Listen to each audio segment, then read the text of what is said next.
Caro papà, ti scrivo questa lettera. Sono 4 anni che non ci vediamo. Senza di te la casa sembra vuota. Mi manchi, papà. Ti prego, torna, torna.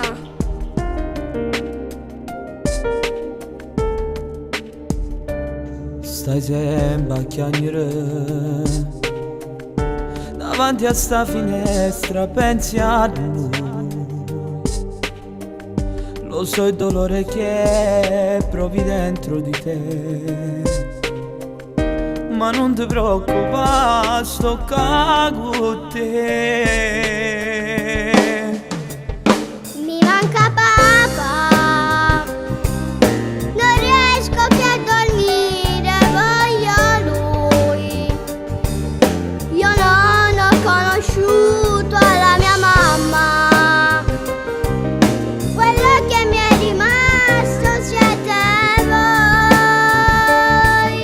Non piangere,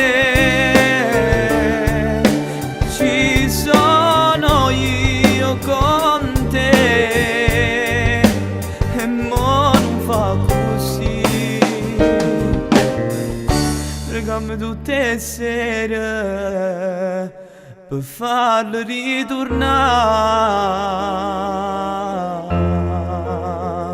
a libertà. A me mi manca papà. A scuola non studio più.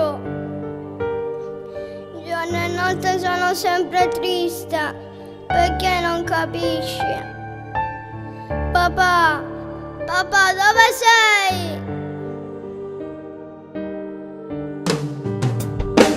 E vieni, abbracciami. So troppo male, giuro, a te vorrei così. E se potrei portare il tempo indietro,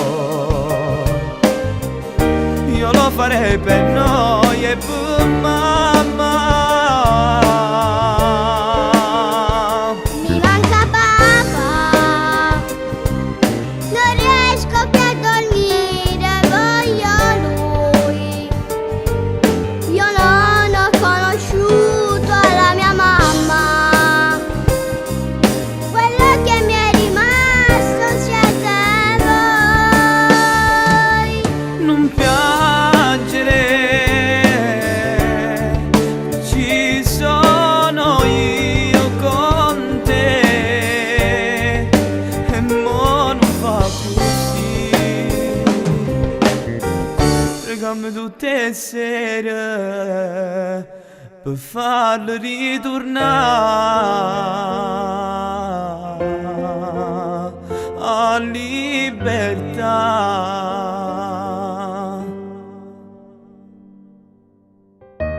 Fratellino, mi prometti che da domani sarai ogni giorno con me, che non mi lascerai più solo. Io ho paura di perdere anche te.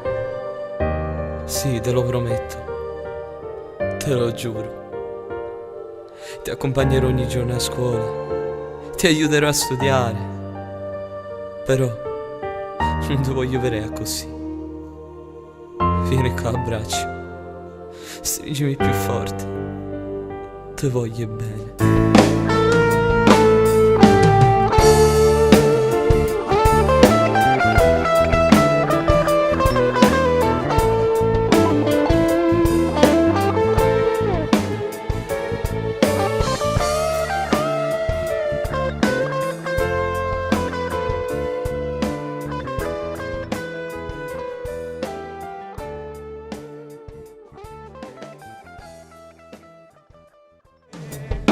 Mi manca papà.